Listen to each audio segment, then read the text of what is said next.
So guys, adakah korang selalu travel dan ada masalah baju mudah berkedut? Lebih-lebih lagi pada wanita-wanita lah, tudung korang nak kena gosok kan. So ini satu produk yang korang patut bawa.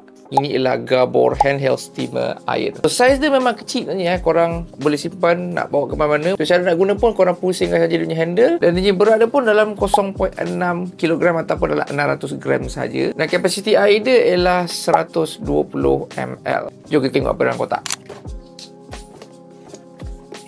Korang akan dapat dia punya warranty card dengan dia punya manual. Ini dia punya iron, steam iron dia. Dan korang akan dapat aksesoris lain. Dia punya cup ni untuk korang isi air. Dan ini dia punya base lah. Dia punya design dia kecil lah. Memang korang simpan dalam luggage kan.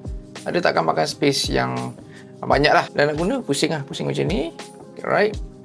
Dan tekan lah dia punya steamer ni untuk guna. Dan ini untuk korang isi dia punya air lah. Ni dia akan keluarkan dia punya steam kat belah sini. Indicator dekat bahagian sini, korang isi nanti boleh tengok lah dah penuh ke tak.